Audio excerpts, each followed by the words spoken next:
One.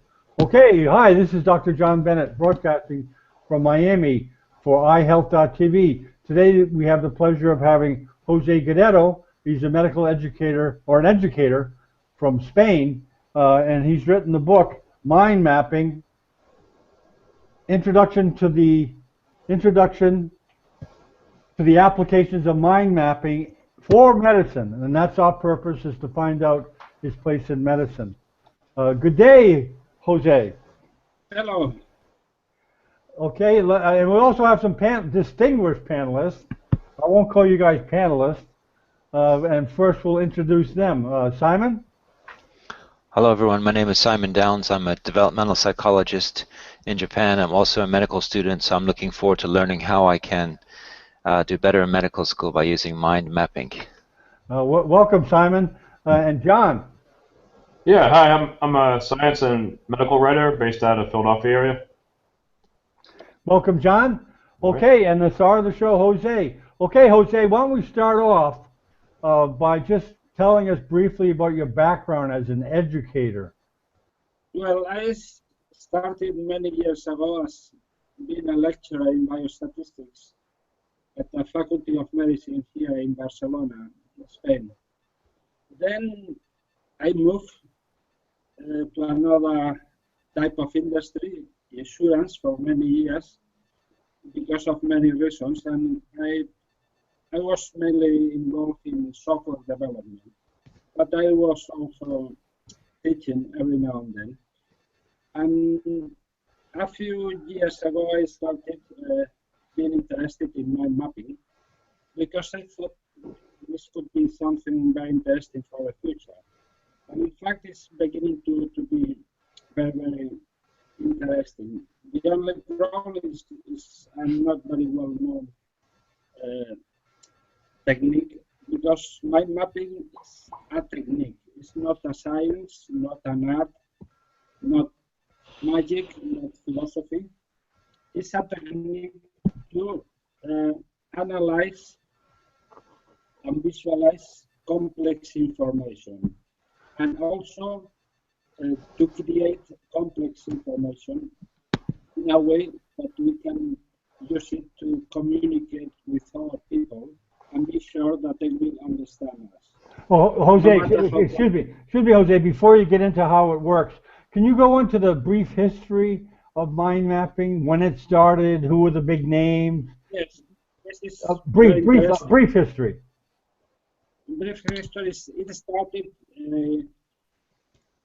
about 2,000 years ago. Wow. It was a philosopher called Porphyry that was born in what is now Lebanon, but then moved to Athens and then to Italy. And he was very interested in Aristotle. And to try to improve the way of learning Aristotle's philosophy, he started thinking about a way of clarifying this complex information. So he was the first one in suggesting the idea of mind mapping. It has not been found real evidence that he drew a mind map in his life, but it has been attributed to him, and a few hundred years later, another philosopher, Boethius, he really created the first mind map. And it was because they had, in those times, 2,000 years ago, they had the same problems we have now. So we have to deal with very complex information, and sometimes it's not very clear because most of the complex information we receive is in the form of linear text. And this is completely impossible to understand for us. And so, but since then, things have evolved, but not many people are still have changed their way of working. We are still faced with the idea that we have lots of information as linear text, and we have to deal with it without help. And mind mapping is just a technique that helps us to deal with this linear text that is so complicated.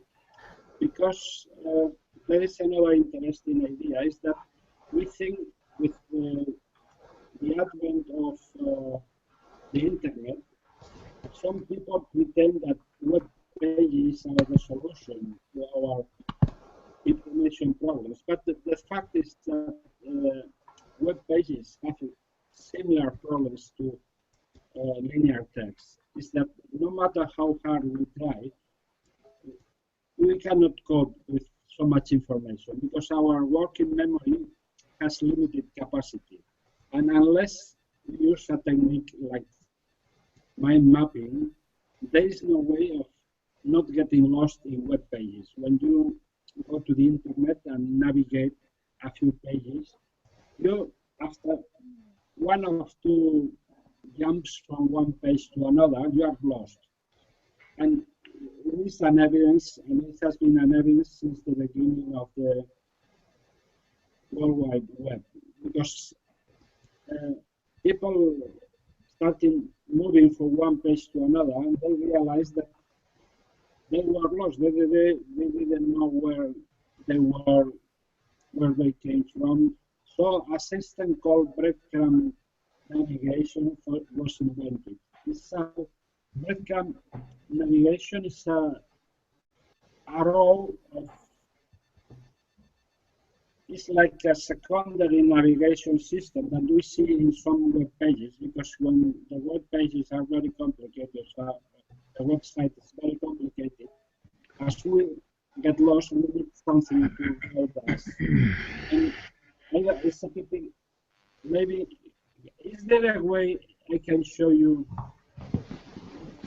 my screen on your screen? What, did you want us to share your screen? Is that what you wanted to show something? Yes, I would like to show you. Okay. Okay. Well, the screen share. It's kind of late to learn that, Jose. Let's just go on with the questions, and you can talk about it because it's a little difficult to learn that under the gun. Okay. Well, I want to ask you a few questions.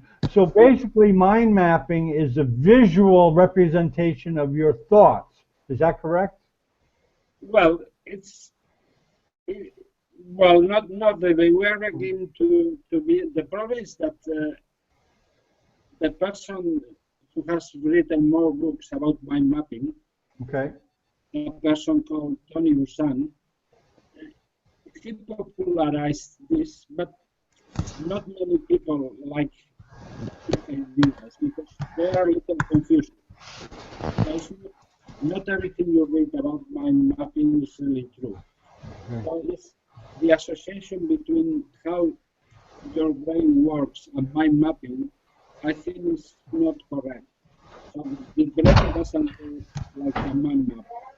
It has something to do, but it's not the same. I think that the problem is that they confuse think and memory, because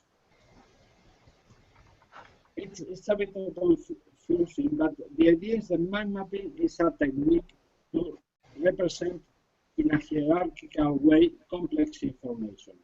But it doesn't mean that the information is organized in this way in your brain, because it is not.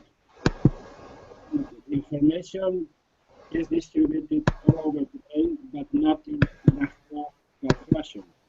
For example, with images, we know that faces, for example, are stored in the temporal lobe. However, information about direction of the images are on the top of the brain, in the opposite side. So it's a little confusing saying a mind map represents the way you think. It's said in many books, but I don't think this is correct, because we don't know exactly how information is stored in our brain. I doubt it very much that it's organized in this way. What happens is that. Well, you know, Jose, did you apply this? You worked in insurance at first, right? Yeah. Did you apply it first to insurance and medicine later? Yes. What happens is, I'm going to explain it. At first, I was just I started with mind mapping in 1988, and in those times there was no software to do mind maps. You had to do it with pen and paper. And then at the beginning of the 90s, the first software appeared to create mind maps. And I bought one of these first softwares, one that was called MindMap. And then I started thinking that it could be applied in many industries. Insurance was one of them. And I was, for many years, I tried to, the idea, I tested the idea of creating mind maps automatically, because now you can buy a software. There are lots of them. There are even free software, and you enter in with your fingers. You can enter information and you create a mind map. But I had the idea that it was possible to create mind maps from information located in databases. And I did that. And in the year, I think it was 2007, I created the first application to generate a mind map, a very complex mind map from information of the insurance industry. And then it was quite an interesting idea. And later, I thought that this could also be to medicine, because medicine basically lots of very complex information and that is used of tools. I think in medicine, physicians have to be learning by heart too many things. And I always thought that this is not a very good idea, because you cannot be all your life learning and learning. There is a limit to your capacity of learning more information. So I thought maybe medicine was a good industry. And in fact, I started developing other applications to automate the creation of mind maps. You're working on that now, right, Jose? Automation of the mind mapping with your company? Yeah, I started, my first idea was that this electronic health records would be a good idea to have a mind mapping version of that. Because usually you have, well, now hospitals and doctors' offices sometimes have connection with a central computer or using the internet. They can visualize IHR or PHR. But I thought that mind mapping could add something extra to this. For example, the advantages of having a PHR for patients is that, first of all, a mind map is just a single compressed file. Mm-hmm. And you don't need to be connected to the internet to visualize that information. Mm-hmm. And second, the patient can use a mind map very easily, because a patient can learn to visualize a mind map, all the details, in a couple of minutes. You don't need to send to a course how to visualize mind maps. Okay, Jose, did you have a background in medicine, or how did you come upon medicine, applying the principles of mind mapping in medicine? Well, it was very complex, because I got a degree in chemical engineering. In fact, it was theoretical chemistry, something called quantum chemistry. And just by chance, some people of that department were also teaching biostatistics at the Faculty of Medicine. And for 1 year, I was lecturing. And then I started working in medicine. And after leaving the university, I worked for 2 years in research in diagnosis by computer. Then I moved to the insurance industry by science reasons. And for a long time, I didn't work in medicine. But using the mind mapping idea, I thought that it was so I'm beginning to work more in medicine. And I'm not a doctor, of course, but well, I have quite a good knowledge of some areas. Oh, okay. Some maybe at all, but for example, neurology, I have taken several courses and I can manage. Well, you know, Jose, we have someone on our panel, John Hewitt. He's a medical writer, and John has a little background in mind mapping.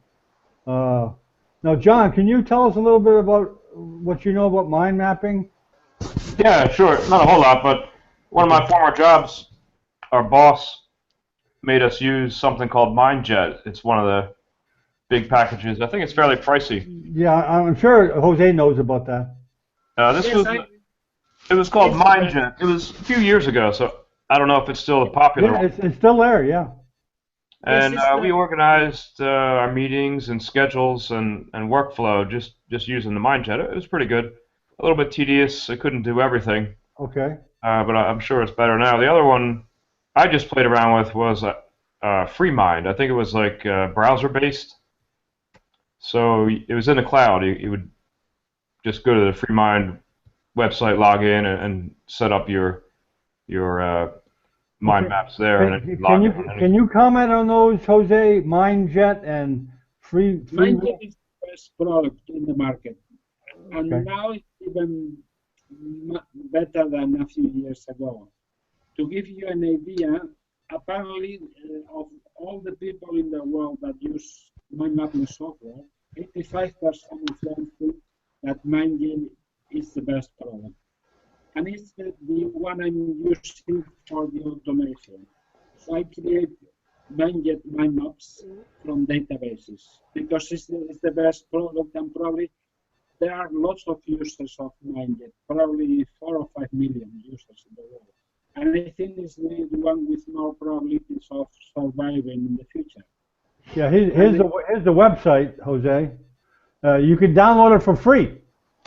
yes, well, Now you can download you have a website, right? Info Seg. infosec.com. Yeah, that's okay. There's your website. Yeah, Okay, it's in Spanish, but you also have a free download, right, to test it? yes, it's the you download the same software from here. And Okay. for 1 month, it's free for 1 month. But Okay. after one month, you can keep it just as to visualize mind maps. It's the Okay. same as the Acrobat Reader. So Okay. I recommend you to download it and use it for 1 month, and then keep it for just to view mind maps, because the MindJet is the standard of the market. It's like the Excel of the spreadsheets. So it's something you have. It's really the best. There are other competitors. For example, FreeMind is not a competitor because it's free Okay. and it's Okay. Simon, do you have any questions for Jose? Thank you very much for your presentation. I'm very interested in mind mapping just because I'd like to know how to organize my notes. You can see, it looks like this. I mean, they're all over the place, and it's a big mess. As I'm reading the text and looking at lectures, I'd like to know a practical application of how I can take the information I'm reading and immediately put it into a mind map. So when the reading is finished, I have a skeleton of what I've read. There's templates, right, Jose? yeah. What happens is the idea is that your words are very important. You said that you created like a skeleton, and in fact, when you don't have mind mapping software, what you try to do is to create without tools a skeleton. The advantage of mind mapping is that in fact you don't know it, but you are trying to create a mind map, but you don't know what a mind map is. But and when you try to you do what you can, but if you have the mind mapping software, you see that your productivity increases 3 or 4 fold. It's I really recommend you to get Thank you. any. So if you can buy this MindJet, but if not, there is another called XMind. XMind. Ah, yes. Dr. Bennett showed me before. Version. But I think they have mine yet has an academic version that is only a little more than $100, and I think it's worth going for this because it's much better than anything else. So it's All right, thank I you. would, and Yes, valuable organizing information. in my book, I explain a little. One of the main uses of mind mapping is to take notes. Take notes from books, from articles, from the internet. But in the end, you create your own system. But it makes the mind mapping software makes everything extremely productive. So instead of using 4 hours a day, maybe you have using mind mapping, you will only use 2 hours a day. Yes. Very, very I wonder how the mind does see information. Well, I mean, I wonder how it happens. Jose, that's what I saw in your book. You go through the history and you go through the papers and proof of how people think more in images than in words. Well, it's basically what happens is everything, the fact that mind mapping works is due to evolution. Because if you think of it, the first primates' brains were maybe 100 million years ago, or at least 60 million years ago. And however, written language was created 5,000 years ago. In 5,000 years, written language has not had time to evolve in our brain. But the treatment of images, however, has evolved very, very much. And so this is why we can use images much better than linear text. And this is one of the reasons for why mind mapping works. But there are other reasons. Another one is research. Many experiments have been done that show that images are recognized a lot faster by the brain than linear text. And in fact, there is something very new that is something called the visual world form area. It's an area of the brain where text is treated as if it was images, because the brain is so much used to images that it tries to treat text as by the shape of the words. So when in the word we remember, for example, toolbox, the word toolbox that I see here on the right of panel, in this area, the brain recognizes toolbox without reading letter by letter, just like the shape of the word toolbox. Our brain recognizes it. And then, well, in my, I told you before that in June I'm going to teach a class in a conference in Paris. It's called Doctors 2.0 at June. It's an international conference.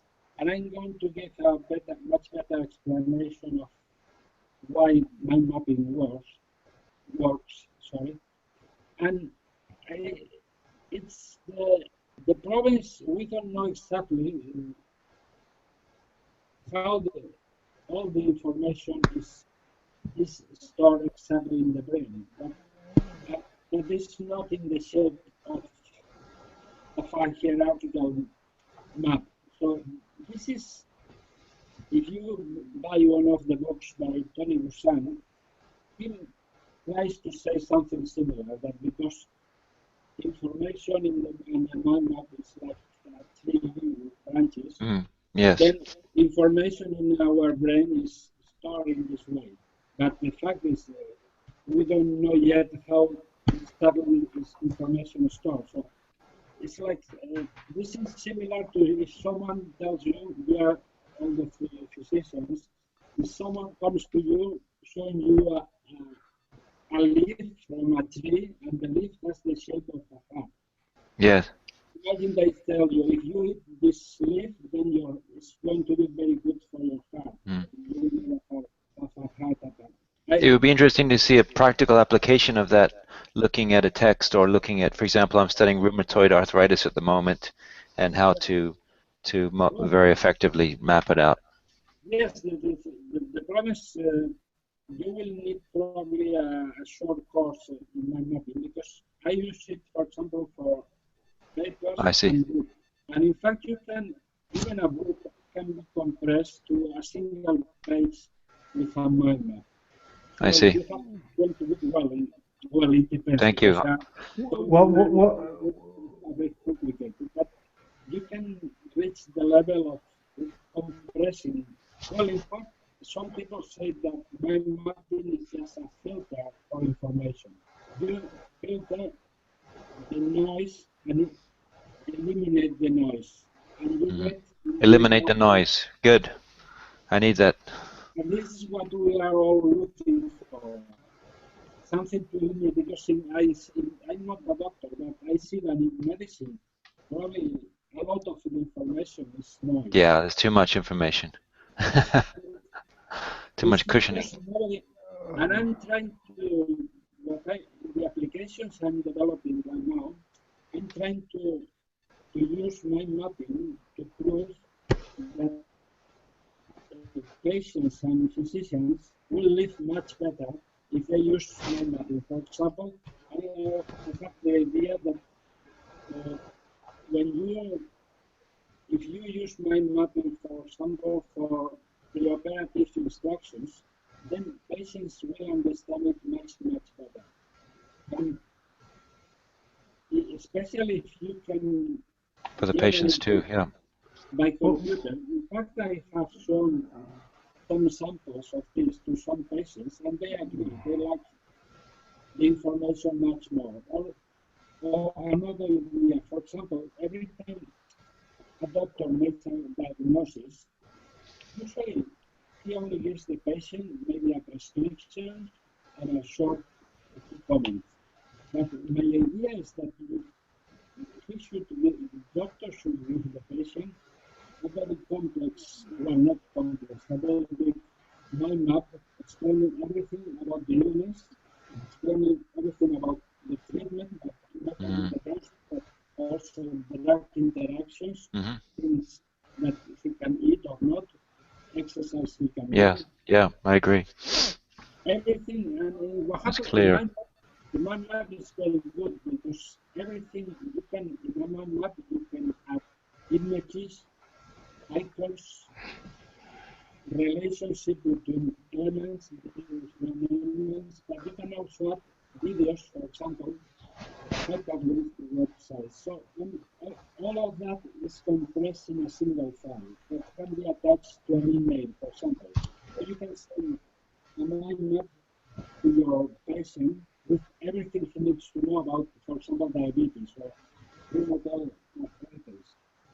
And so in this way that the patient doesn't have to go to the internet to look for information, or that can be wrong information, or he doesn't need to go to a friend or a relative to ask, what do you know of rheumatoid arthritis?